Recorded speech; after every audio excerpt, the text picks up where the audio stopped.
Like I was insane. I'm telling you, every aspect of my life, if we talked about every little thing that I've been in, you said earlier, I've been in all these different things, and probably your listeners have no idea what the hell I am. So they're like, what is he talking about? But every time I put myself in that next arena, it's this why not me? I had no right contacting Asher on MySpace. I mean, at that point, I could say, okay, I came from So So Def. I was the youngest vice president of music because of Jermaine. When I was at So So Def, I was 20 years old.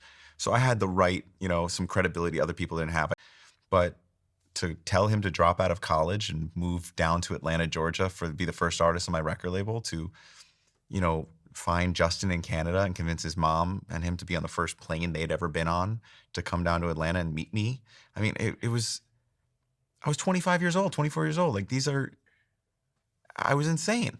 like, So interesting. When we talk about belief, we ask if, Scooter, did you have belief? But in your case, you had the lack of limiting beliefs, which shows up the same as having belief. Yeah, There was just nothing. It wasn't even because I was so driven by also the fear that I wouldn't be enough, that back then I would have lied. I would have said, oh, I had such a deep belief in my conviction that I could do it.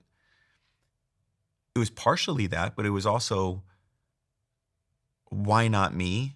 And no one told me I can't be here. And also, now that I'm here, I can't fail because then everyone will see that I shouldn't be here. And so it was this fear, excitement, conviction. That's why I always tell people when I meet them as young people, I'm like, you don't have kids.